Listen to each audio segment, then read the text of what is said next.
It's The World This Week. The World This Week in partnership with The Daily Beast. Joining us from his bunker in Saint-Rémy-de-Provence, Paul Taylor, contributing editor for Politico. How are you, Paul? I'm pretty good, just like one would be in a bunker in Provence. Okay. Also with us, but from the cold and grey French capital, Ingrid Burgo, journalist at The Local France. Nice to see you. You too. How are you? I'm okay. I'm hoping that Andres Evagora is okay, journalist and sports commentator, also with us from Paris. Hi. I hope you can see me. I can't see you, but let's go ahead.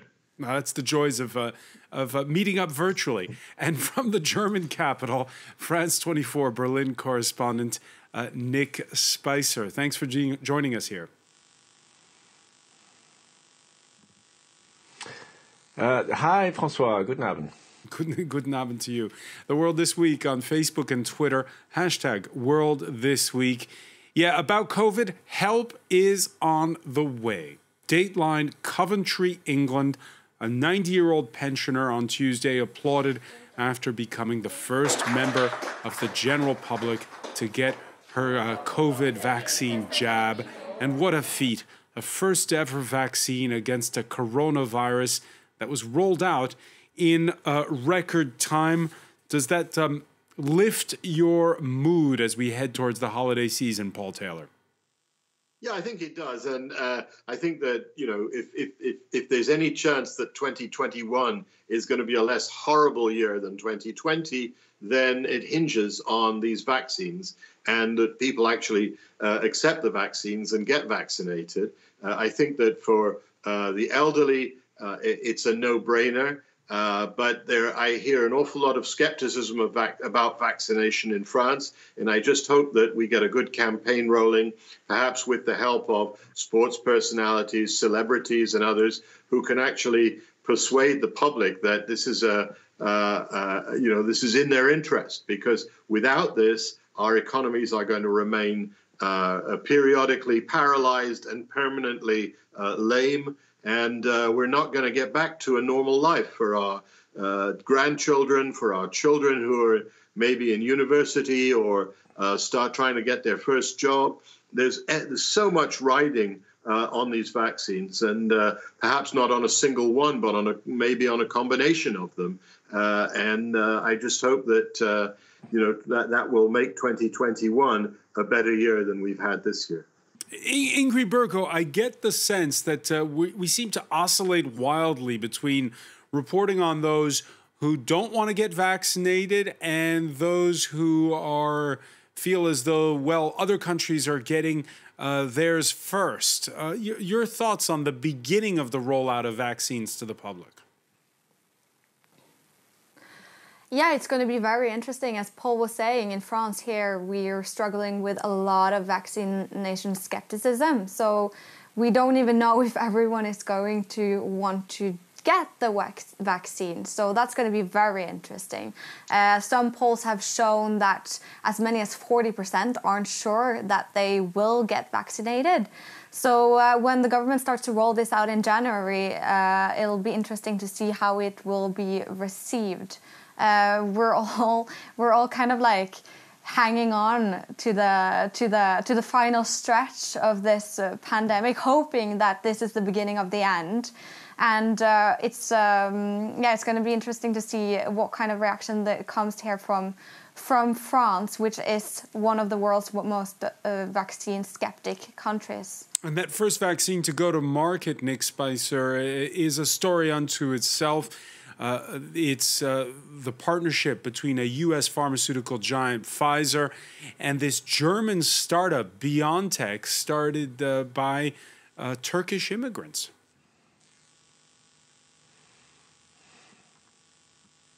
That's right. It was. I remember talking with you about it when it broke. It was kind of a feel-good story after months and months of dark stories.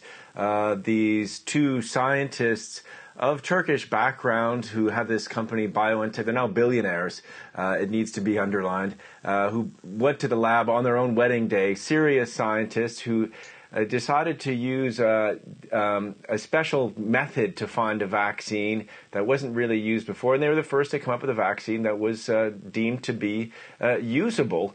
And now it is being prepared for approval at the European level. It's been approved in Canada. It's poised to be approved in the United States. And we expect that in Germany, the centers for vaccination are already set up, that it will be used. Some 3 million doses have been pre-purchased to be used in December, up to 11 million by March, all through the work of these people who are Germans, but of Turkish background. And that was a story that, of course, people was largely commented. They made front page news here in Germany, and people desperate for some kind of feel-good factor. Yeah, desperate for some kind of feel-good factor because, well, we're still having this spike right now. And here in France, the numbers are not going down the way they wanted it when we entered last month, that second lockdown. Now, it seems it would be politically impossible to announce Christmas is canceled. However, with the infection rate more than double the 5,000 a day the government was aiming for, restrictions do apply. Noël Christmas has a special place in our lives and traditions.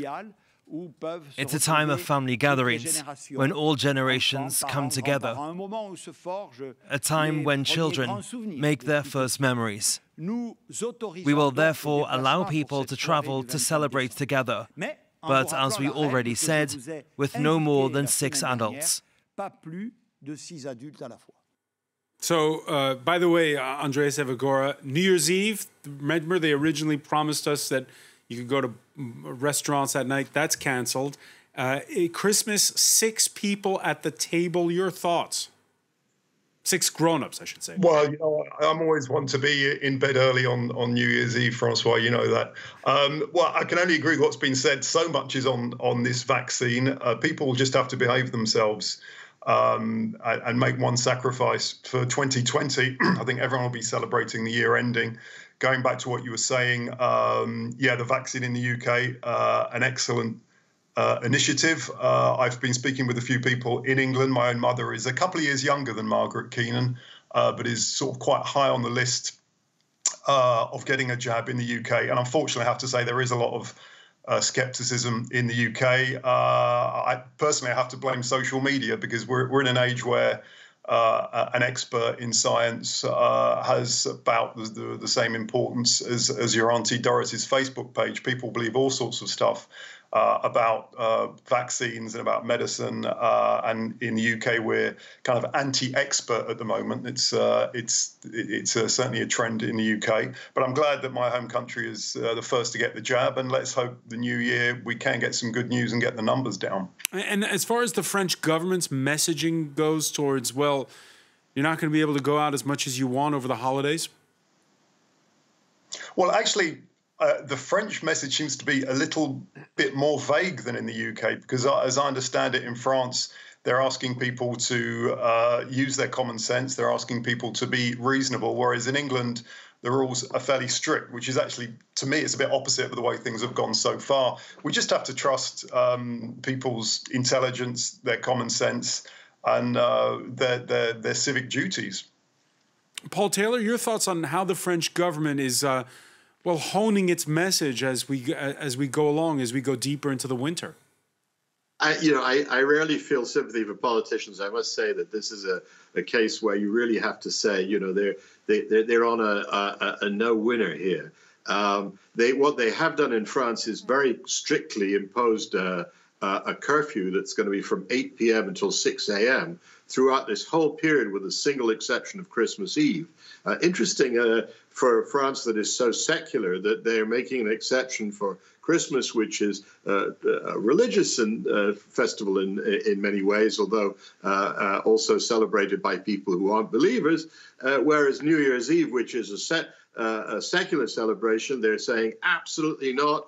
At 8 p.m., anybody out after 8 p.m. will be fined, and we'll flood the streets with police to make sure that you don't break the rules. So I think that, everybody's been so struck by what happened in the United States and Canada, where the Thanksgiving celebrations led to a huge spike in infection rates, and they're desperate to avoid that because on that rides, will there be a third confinement early in 2021? And the government, business and so on, desperate to avoid that. On the other hand, telling people they can't reopen their theaters, they can't reopen their cinemas, as well, of course, as bars and restaurants, that's pretty hard to take. And, you know, we've all got family in different countries. So my nephew went out for his birthday yesterday evening to a gastropub round the corner from his house in London. In my village and across France, restaurants are closed till January 15th at the earliest. And it's hard for any government to get its message across because people say, well, wait a second, next door they're doing something completely different. Mm.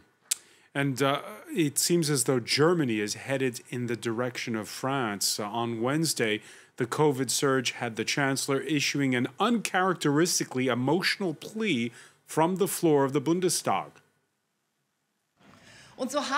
As hard as this is, and I know how much love has gone into setting up the mulled wine stalls and the waffle stalls, this is not really compatible with the agreement to only get food to go and then to actually go home with it.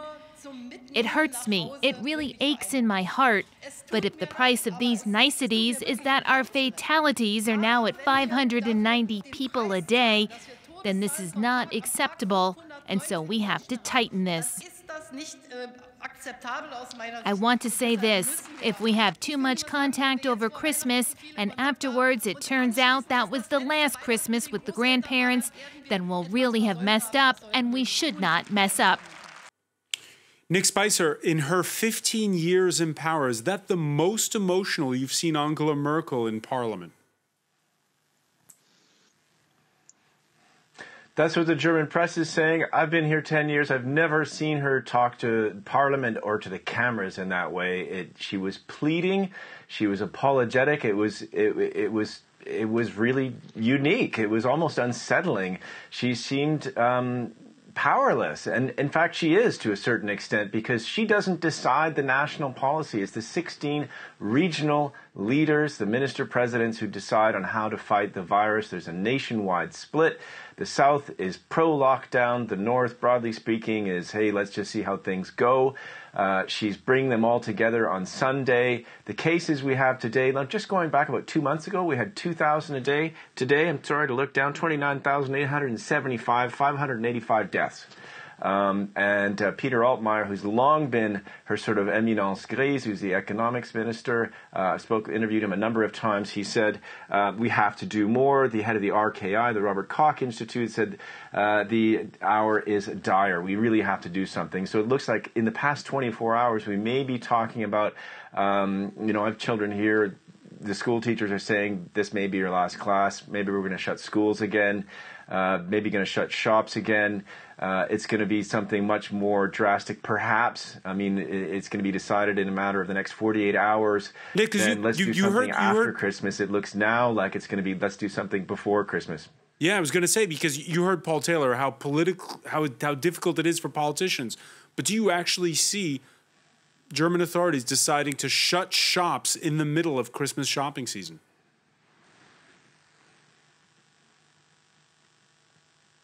I can see that happening, and I think, Angela Merkel, 15 years in office, 70% popularity ratings. If there's one person who can sell that nationally, it is her. And the regional leaders can perhaps lean on her and say, well, the German chancellor has said this. We have to do this. There's going to be a big kick in the pants, if you will, to the German economy, but it's fared better than the other countries. And the German government, going back to the time of the 2008 economic crisis, the subprime meltdown, and then the sovereign debt crisis, they've always been really, really good at keeping businesses afloat, at paying them part of what they would have earned, at paying salary earners part of what they earned in order to just keep things going. So they haven't been as hard hit as other national economies. I think they could, I'm not an economist, 2 weeks lockdown? Sure, why not? It's not going to be anything as devastating as what has happened in other countries. And Germany has deep pockets. For years, they haven't run a deficit. So I think it's definitely possible. If it were to happen, Angela Merkel, I think, would be the sort of salesperson in chief for it. The minister's president would probably rely on her and say, look, Angela Merkel wants this. You all respect her generally. And I think, one last thing, just to come back to what we were hearing from one of your previous guests about science. Angela Merkel is a scientist. She's a physicist. She's a PhD in physics. And she made, in that same speech that we were talking about, where she was really emotional, an appeal to the intelligence, to the scientific rationality of the German voter and the German public by saying, look, I grew up in East Germany. That's her background, right? And I studied physics. I didn't want to study anything else. It might have been something else because I know that, when it comes to science, you don't get to interpret the law of gravity. You don't get to interpret the speed of light. Basically saying that nowadays everybody interprets science however they want, according to, as we just heard, somebody's aunt's Facebook page. So an appeal to reason, and I think an appeal to responsibility is what we might expect from the German Chancellor in the coming days. If there is to be a lockdown, I think it might be around the corner. All right, you talk about science, and we said at the outset, it's not all bleak. We talked about vaccines. There's another silver lining to this pandemic.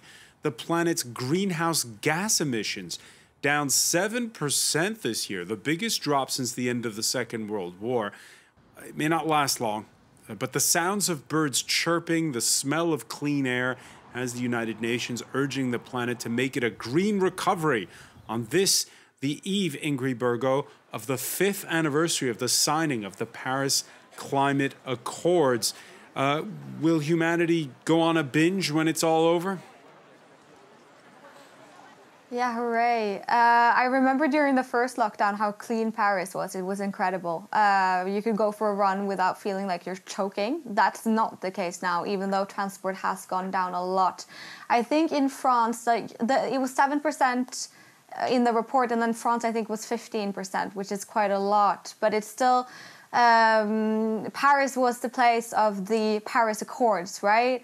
And we recently had a state court here in France who's now given the government 3 months to show that they're actually doing good on their own promises, which they haven't done so far. So yeah, things are kind of like there's some good things about this, but like the global general picture is that this is not looking good. And the UN had a report earlier as well that concluded that we're headed for 3 degrees of global warming instead of the feared 2 and the goal that is 1.5. So all in all, this is not going the right direction. We need like real action, and it doesn't really seem like any government is intent on doing that, even though I saw that the EU leaders had entered an accord, I think today, that said that they would commit to a 40% goal. Yeah, exactly. 55% so they by 2030. The goal, but it's 55, sorry, yeah, but 2030, come on.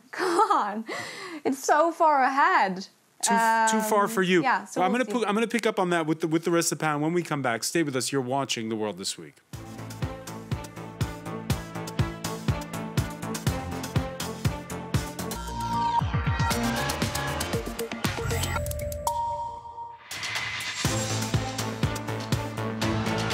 Welcome back, or welcome if you're just joining us. It's The World This Week. The World This Week in partnership with The Daily Beast. We're in the company of Paul Taylor, contributing editor for Politico, who joins us from the south of France, from Saint-Rémy-de-Provence. From the French capital, Ingrid Burgo, journalist at thelocal.fr.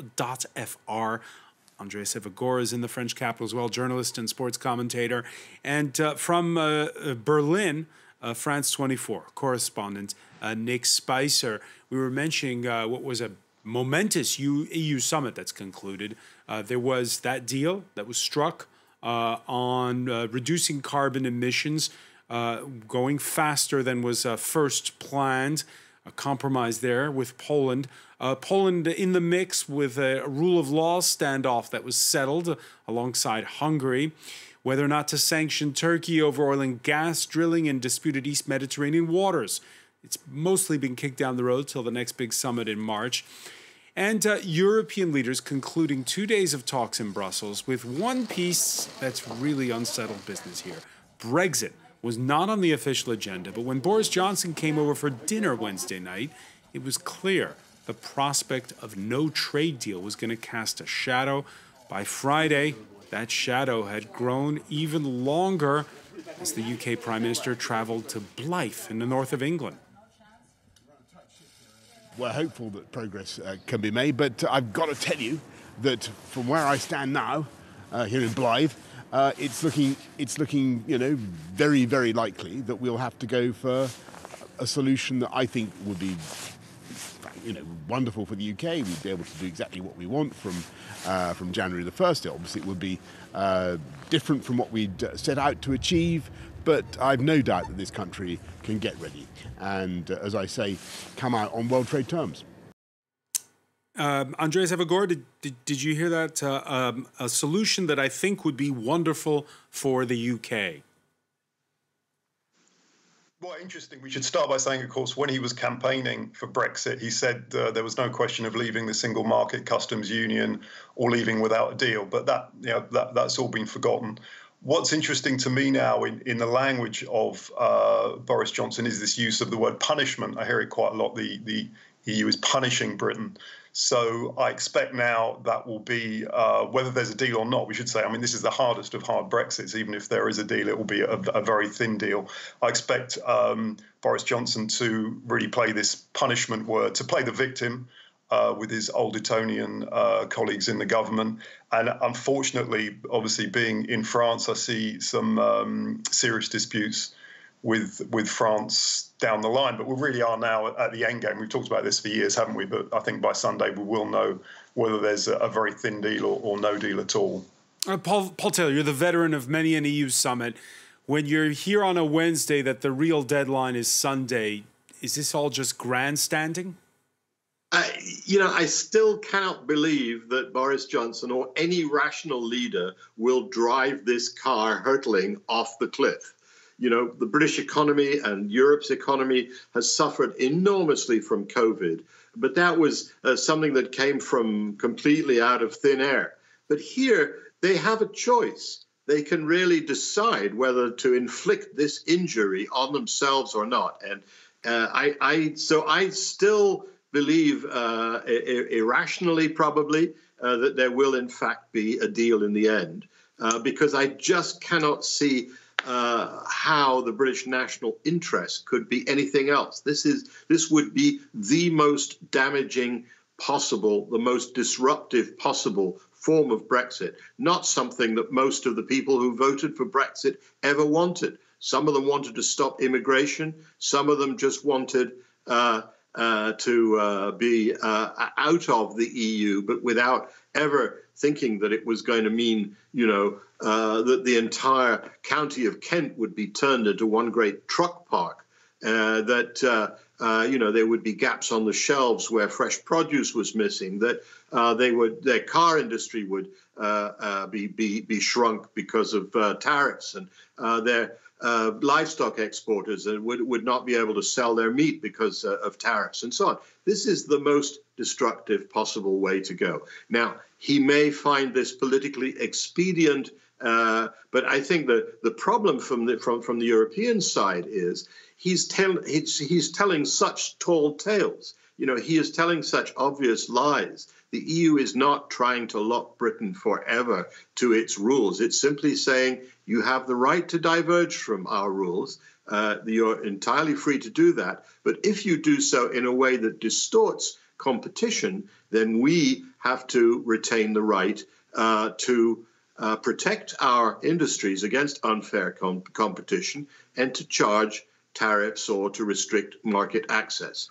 That means a negotiation between two sovereigns, the UK and the EU. But there hasn't been much recognition, I think, of the balance of power between the two in what Boris Johnson's done. And frankly, with his rhetoric, he climbs so high up Big Ben that it's hard to see where the ladder is to help him down. I still somehow believe that at the last gasp, at the death, after all the deadlines have been and gone, there will be some sort of a deal. But he's cutting it very fine. Cutting it very fine, and maybe it is grandstanding, but certainly businesses taking no chances. They're rushing to ship goods across the channel ahead of the new year. We've seen bottlenecks of freight at the ports of Dover and Calais. It even on Thursday forced the temporary closure of the assembly line at a Honda car factory in Swindon. Ingrid Burgo, readers of the local, a lot of them are expatriates. How nervous are they? Very, very nervous. No one wants this to happen of the Brits who are based in France. It's going to be much harder for British people, of course, because we don't know what's going to happen with freedom of movement, right? We don't know if a British pensioner will be able to settle in south of France, which has been the case until now. We know some things about this because some details have come out, but everything is very much up in the air, and what is not making things easier is that everything is so last minute, right? How can you plan when we don't know, and we likely won't know before January 1st, it seems like, or in the days ahead. So everything is very uncertain, which is not making things easier for everyone who is going to be very affected by this. And I also must say that for young people who have until now been able to study abroad and travel abroad and work abroad, and maybe they will be able to do so in the future, but it's kind of sad that we'll see now a completely different kind of relationship and a kind restricted opportunities also maybe for young Brits who did maybe not even vote during the referendum. Yeah. And we're going to turn our attention now to some of the things happening beyond this continent. If the words out of Jerusalem sound familiar, it's because it's the fourth time since August that you've heard them. President Trump, the people of Israel and the state of Israel will be forever indebted to you for your magnificent efforts on our behalf. I want to thank, too, the King of Morocco, King Mohammed VI, for taking this historic decision to bring a historic peace between us. Yeah, after the UAE, Bahrain, and Sudan, Morocco becoming the fourth Arab nation to normalize ties with Israel this year, this time with a major sweetener to the deal, you might say, the United States turning its back on decades of support for UN mediation and formally recognizing Morocco's 1975 annexation of Western Sahara. The U.S. president taking to Twitter and picking up on a piece of history trivia, you might say. Morocco recognized the United States in 1777. It is thus fitting we recognize their sovereignty over the Western Sahara. Nick Spicer, lame duck periods, you're supposed to sort of wind things down. Donald Trump has signed all these executive orders, approved the execution of federal inmates who are on death row. And this deal now, which, again, reverses U.S. policy for decades on Western Sahara.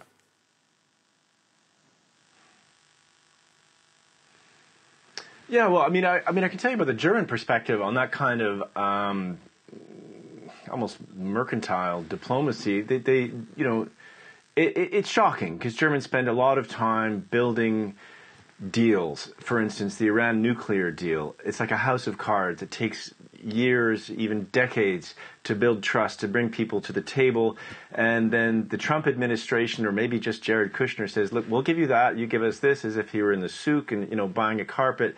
And it's shocking. And I think the question, I feel pretty comfortable thinking this, that is being asked at the federal foreign ministry here is this: can this be reversed? Can the Biden administration reverse the recognition of what Trump has just done in the last hours, you know, of its administration?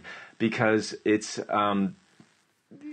it really, really makes things very complicated. It goes against history. It doesn't recognize the expectations of many of the players.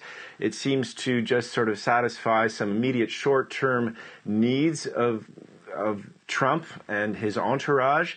And the State Department, people here know full well, are against, you know, what has been decided.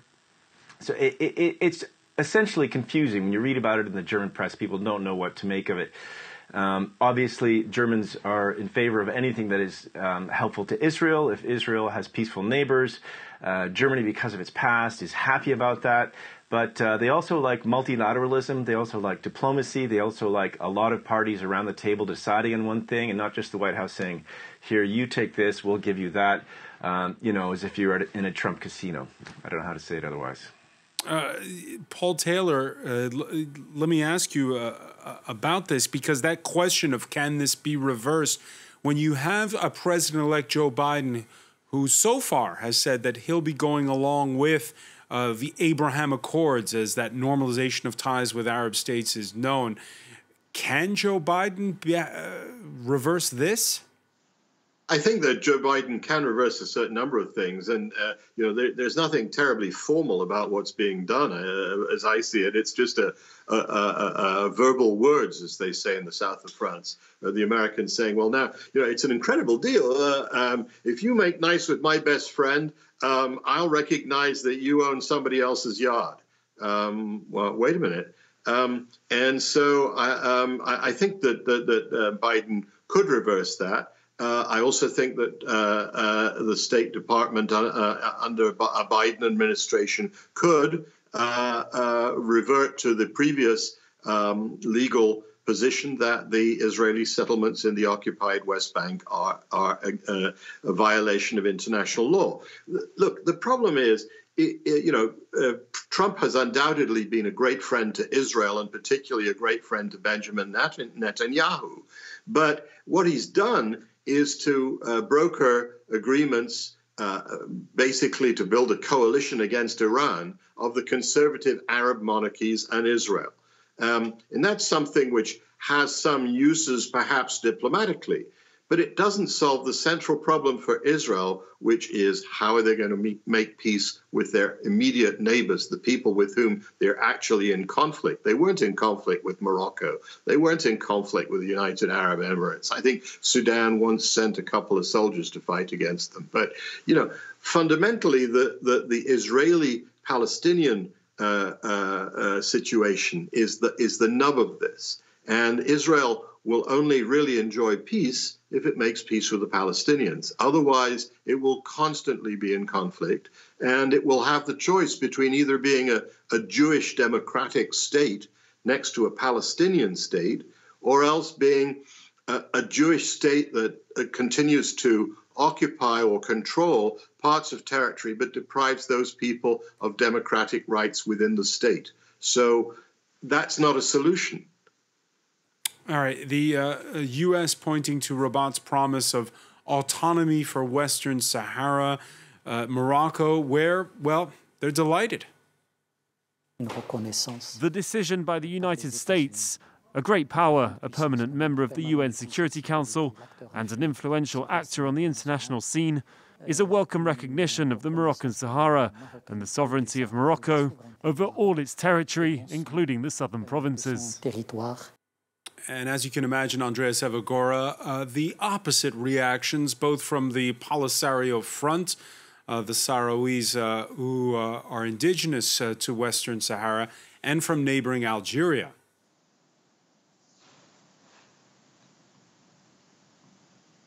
Well, indeed, it's interesting, the comparison to a casino, because what he's effectively done is got two large or mid-sized countries on side, and has thrown Palestine and Western Sahara under the bus. So he would see that as a winning situation. But as your other guests have said, there's collateral damage, and we've known in the past that these things can come back to bite you. So in the short term, which is, I guess, what President Trump's concern are, it's a win for the next however many days he's got in power. Another story this week that caught our attention. When Diego Maradona died, on this show, we compared political activism. We compared the political activism of athletes then and now. On that score, well, it's been quite a week. France and Barcelona forward Antoine Griezmann announcing on Instagram he was severing sponsorship ties to Huawei. This over China's internment of Uyghur Muslims. It follows the extraordinary scenes Tuesday evening here in Paris. 14th minute of play, Champions League, the Romanian fourth official in the match between Paris Saint-Germain and Istanbul side Basaksehir, Sebastian Coltescu is his name, calls for a red card against the assistant coach Pierre Webeau. who's Cameroonian. When asked which coach he was pointing to, he uses the Romanian word for black, negru. You were commenting that match, Andreas. Describe what it was like. Yeah, it was certainly one of the strangest matches I've commentated. It's one of the longest as well because it carried on to Wednesday night. It was just a daft thing to do from the Romanian fourth official because there were no fans, of course, in the stadium. We could hear exactly what went on. We listened after to the tape, and it was very clear what was said, the reactions as well. This is hugely significant. I mean, one would think back to the 1968 Black Power protest from Tommy Smith and John Carlos, and whether this will be that kind of iconic moment. I mean, for players to go off, all of them pretty much unanimously, is really remarkable. It was talk about player power because, you know, we've talked a lot about will players go off because of racism from the fans or racism between players. This was from an official. We should say that there's an investigation going on now. UEFA is having an ongoing investigation about what happened. Of course, the Romanian side are talking about linguistic issues, but whether it was or not, it was just not the right thing to do. This referee would have gone through many hours of training and awareness of issues. He was in the public spotlight, and I personally would applaud what the players have done. Let's not underestimate the influence of players. I mean, Neymar has got 50 million followers on Twitter, 50. Everyone who lives in France will know the influence of Kylian Mbappe. Also, let's put it in perspective. I don't think this is necessarily going to change the views of those who are against Black Lives Matter. For instance, there was an incident at a ground not far from where I was brought up in London where thousands of people were booing players for taking the knee. So it's a mixed picture. There's always nuances in this thing. But I think for once, we can all applaud the players for what they've done. Paul Taylor, that's Millwall. He's referring to Andreas Evagora. Your thoughts on that? Is this just sort of football tribalism, or is this just completely incredible in the year 2020? Look, there's always been racism in sport, as there is in society in general. And sport has been one of the great ladders for the ascension of people from immigrant origin, from communities that are underprivileged in our society. And so many of our best sports people come from those communities. And it's entirely appropriate that they should object to being treated in a racist way, whether by fans or by officials. And I think that it's good to see them using their popularity as a form of power. I would love to see them do it also in order to persuade French people and young people in general that it's worth getting vaccinated against COVID, and that maybe if we can all get vaccinated, we can get back to cheering our football heroes in the stadium and not from the couch on television. Ingrid Burgo, your thoughts on this? Because you heard Andreas mention how this fourth official, there's no excuse. He would have had hours of training on sensitivity. There was a bit of a Twitter storm the other day. Former England international, he's now a commentator, John Barnes, who himself is black, saying, well, if there was a group of people who are black and one was white, you would say the white guy. And then that created another big argument. Your thoughts on what happened Tuesday and what it actually means? It means that players have the power to actually do more than just call things out, but actually provoke change. So let's remember that the game itself was postponed, right? It had to occur the next day. They changed the referee. So it was such a breakthrough because the players took matters in their own hands and pushed for change. They said, no, we're not going to deal with this. This is out of line. And it became out of line because the players decided that it was out of line. So it's very interesting. So it's interesting that the comparison with Antoine Griezmann and his call out for the Uyghurs as well, because it's a very activist position, right? And we saw Griezmann, for example, he called out. He was one of the ones who, one of several players who called out police violence after the publishing of that video that went both viral here in France but also internationally, of several police officers who beat up a black man who is a music producer, and it happened in Paris. So it's definitely it's interesting. It's very interesting, and it will time will tell whether this is like the beginning of a shift or if it's just something that's in the wind right now and then it will ebb out again. We'll have to see.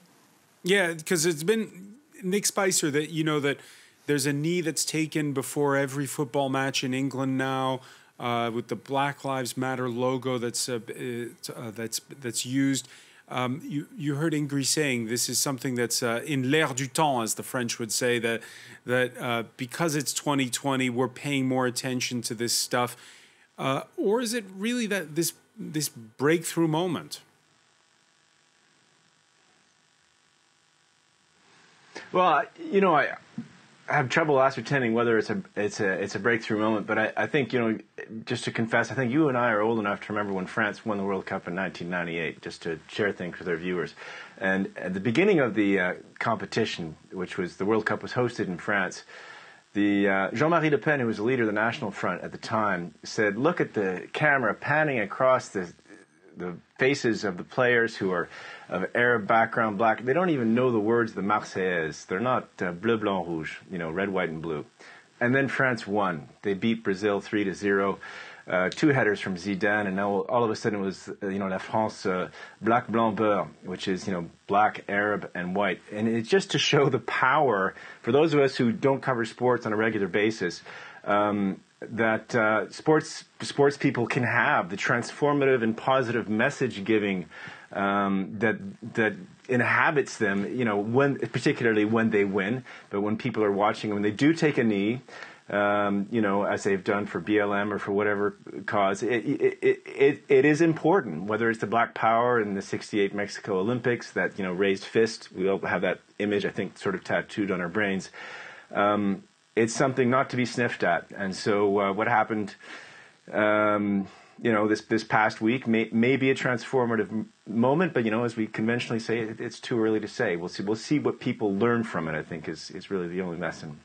All right, many thanks for that. I want to thank you, Nick Spicer, for being with us from Berlin, Paul Taylor in Saint-Rémy-de-Provence, Ingrid Burgo and Andreas Evagora here in Paris.